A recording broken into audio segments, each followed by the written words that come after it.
কি কি কারণে বা কি কি কথা বললে স্ত্রী তালাক হয়?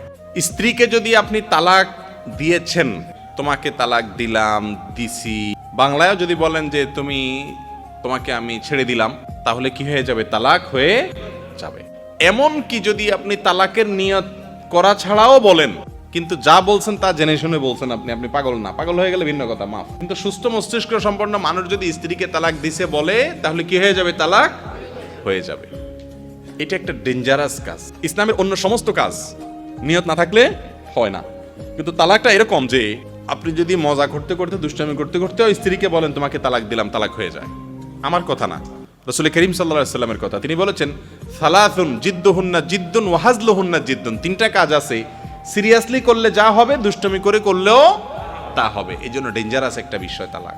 আমাদের দেশে তো দেখা যায় যে একটু রাগারাগি হলেই বউয়ের সাথে চুনেতে নুন খসলো, একটু রাগারাগি হলো, মাথা গরম হয়ে গেল, আর অমনি করে হুট করে তালাক দেওয়া শুরু।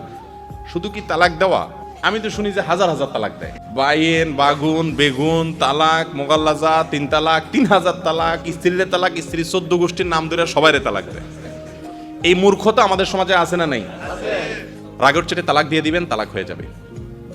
এরপরে আপনাদেরকে আবার প্রশাসন ফতোয়া দেয় আজকাল। কোন কোন এলাকায় প্রশাসনের সাইনবোর্ড লাগানো আছে, রাগের মাথায় তালাক দিলে তালাক হয় না।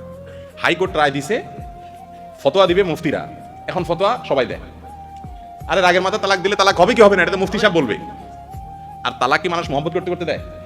বলে যে তোমার মতো মানুষ হয় না, তোমার আমি অনেক ভালোবাসি, তোমার 3 তালাক দিলাম। এরকম কোনো পাগল আছে দুনিয়াতে? আরে ভাই, তালাক তো দেয়ই রাগের মাথায়। তালাক রাগের মাথায় দেয় না? এখন যদি বলেন যে রাগের মাথায় তালাক দিলে তালাক হবে না, তাহলে পৃথিবীতে কোনো তালাকই আর হবে না, কারণ সবগুলোই তো রাগের মাথায় হয়। হ্যাঁ, এরকম রাগের মাথা যদি হয়, রাগের চোটে আপনি পাগল হয়ে গেছেন, কি বলছেন নিজেই জানেন না, সেন্স নাই। আপনাকে মানুষজন বলতেছে, আরে তুমি কি বললা, সর্বনাশ। আপনি বলেন, আমি তো জানি না কি বলছি। বলে, তুমি তোমার বড় তালাক দিলাম, আমি তো জানি না। এরকম যদি পাগল হন আপনি, তাহলে রাগের চোটে মাথা, আপনার ব্রেন আউট হয়ে গেছে, মাথা নষ্ট হয়ে গেছে, আপনার সেন্স নাই। এরকম যদি হয়, তাহলে সব আলেমরা একমত যে এই তালাক হবে না।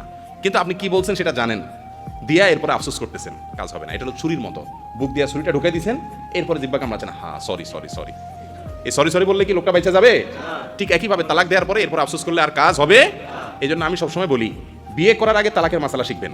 যুবক ভাইরা, মনে হয় যে না, এই মহিলার সাথে আপনার ঘর করা চলবে না, আপনার স্ত্রীর সাথে আপনার বনিবনা হয় না, ইসলাম কি বলে জানেন? তালাক দেওয়ার পদ্ধতি হলো, আপনি আপনার স্ত্রীকে প্রথমত সংশোধনের সুযোগ দিবেন, বিভিন্ন ধাপ অতিক্রম করবেন। আল্লাহ কোরআনে কারিমে বলেছেন, যদি বনিবনা না হয়, প্রথমে ওয়াজরুহুন্না ফিল মাদাজা, বিছানা আলোক করো, মানে রাগ করো, অভিমান করো, ঘরে আসিও না, আলাক রুমে শো, মানে অভিমান করো। এতে যদি সোজা হয় বা সংশোধন হয় আলহামদুলিল্লাহ।